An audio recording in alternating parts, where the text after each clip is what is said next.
When I was a kid, I had a copy of a 1-hour-long Sesame Street episode called Don't Eat the Pictures. I remember this episode to this day, and it still sticks with me. I think mostly it's because it's the first time I ever watched something that was so focused on death and the afterlife that was outside and separate from my Christian upbringing. Not only that, but it just sort of scared the hell out of me, too. The episode takes place at the New York Metropolitan Museum of Art, with Big Bird, Snuffleupagus, who at this point in the show's history was still a part of Big Bird's imagination, and a couple other characters sprinkled in. So the museum is closing and Big Bird is waiting for his friend, Mr. Snuffleupagus, who is still inside the museum. So Big Bird obviously has to go back in and get him. I was supposed to meet Mr. Snuffleupagus at the American Wing, and I couldn't find it. Not even a feather. Which is why Big Bird gets locked inside. Any luck?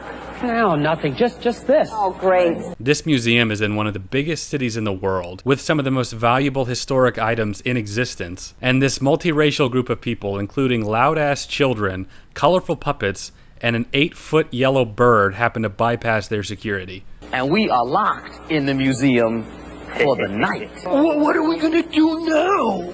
Well, I got a suggestion. Let's panic. You know, when I was a kid, I related a lot more to Elmo, coloring things in goldfish or whatever. But as I've become an adult, I think I've started to relate a lot more to the guy who lives in a trash can. So after a while, Big Bird is able to find Snuffy with no problem.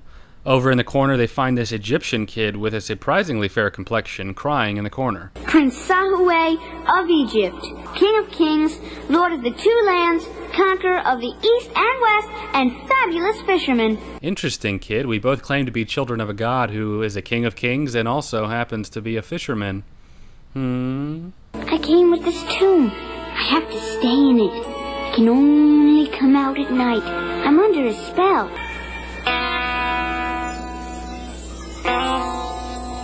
Snuffy, look. That's Kermit, my cat. My dude, when I saw that cat's collar floating for the first time as a kid, I legit think I pooped my pants. I'm already dealing with this kid telling me that his parents have been dead for thousands of years and that he's bound by a spell to this tomb, and then you throw in an invisible ghost cat. And another thing, we're not very pro-cat around here, are we, Boston? No, we're not at all.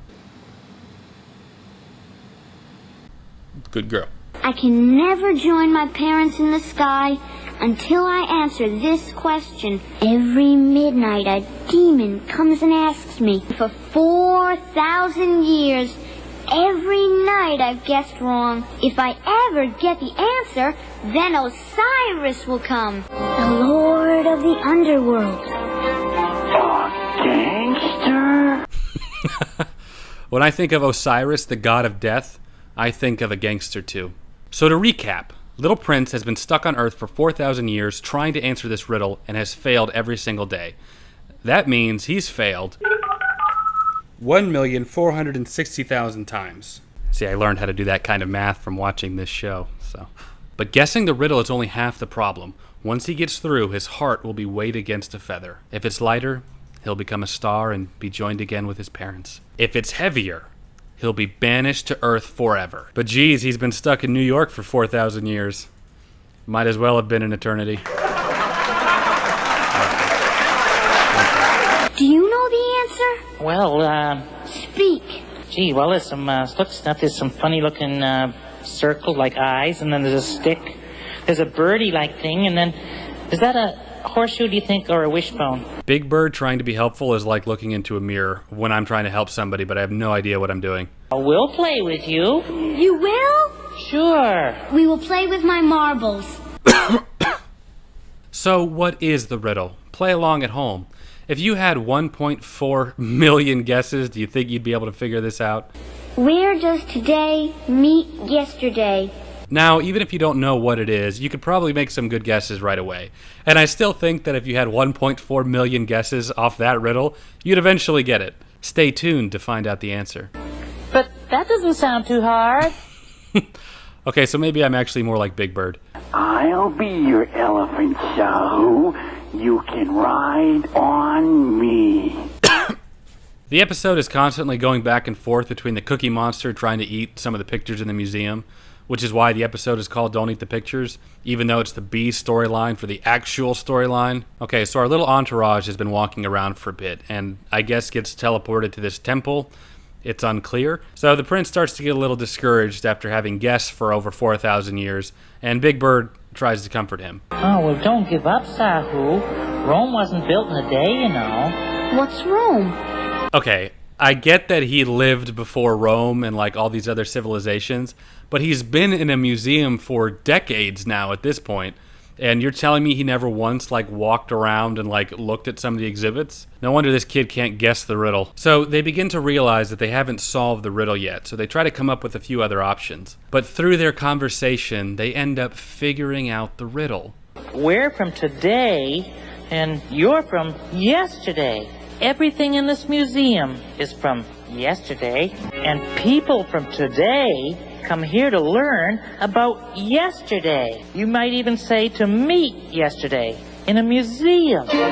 It was a museum. Today meets yesterday in a museum. They've been there all along. Come on, Big Bird. Let's get this Egyptian kid into the sky so he can be with his parents. All right. Time to answer this riddle.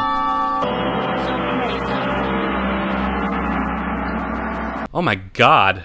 Imagine me, a little kid, being traumatized by this Wizard of Oz that's going on. Prince Sahu, every night for the past 4,000 years I've asked you the same question. You know what I just realized? That kid looks a lot like Charlie from the Santa Claus in that picture. Isn't that weird? I have asked the question exactly 1,600,041 times. Hey, we have an exact number.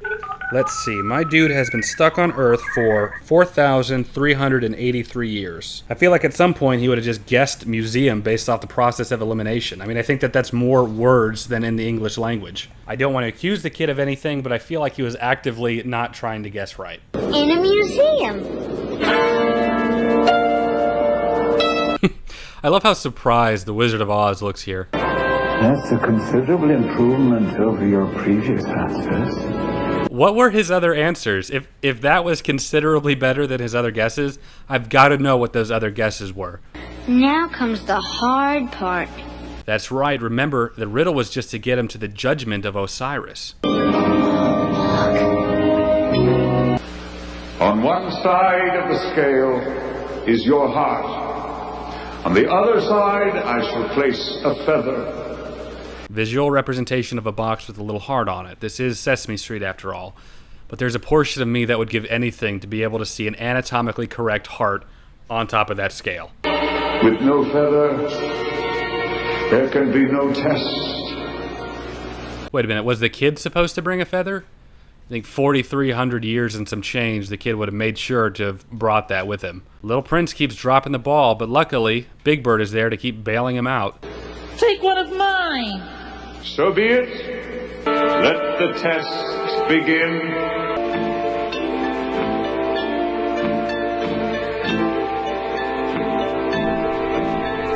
The amount of anxiety I have here. Move over, James Wan. The director of this episode has me on the edge of my seat.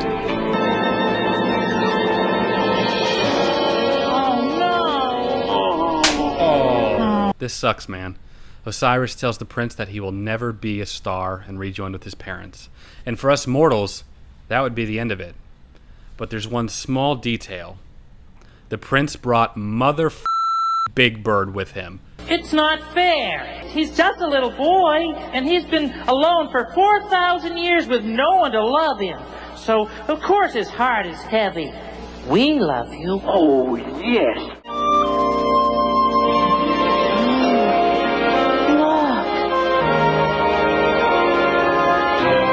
Big Bird is the realist. He calls it like he sees it. He knew that all the prince needed was a little love, and so he gave it to him. I'll tell you what the prince really forgot. Bringing a wheelbarrow. Considering that Big Bird's been carrying him this entire episode. It's Sahu. And that must be his cat. Aw, he got to be a star and rejoin with his family. I love a happy ending. The episode ends with the morning time and the worst security guard in the world realizing an entire group of people just slept overnight. But also with Big Bird telling us to visit our local museum. If you want to see a real statue and have lots of fun too, take someone you love to your museum. Which I decided to do.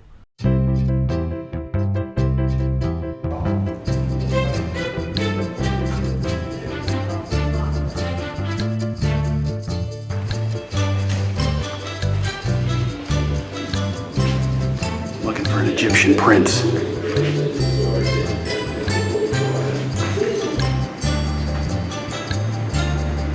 Still no prince. How are we going to get him to become a star again if we can't find him? Babe, I don't think you're supposed to touch that. It's fine. Well, I couldn't find the prince, so I guess he made it up to the stars. If you enjoyed this video, make sure to leave me a like. It helps me out a lot. If you want to see more fun content like this, make sure to subscribe to my channel and make sure to hit that little notification bell so you can see whenever I upload new content. And of course, comment down below to let me know what you thought of this episode of Sesame Street. As always, I appreciate you watching, and I'll catch you in my next video. Take care. But no, me know the rules. Picture exciting, but not for biting. Don't eat the picture.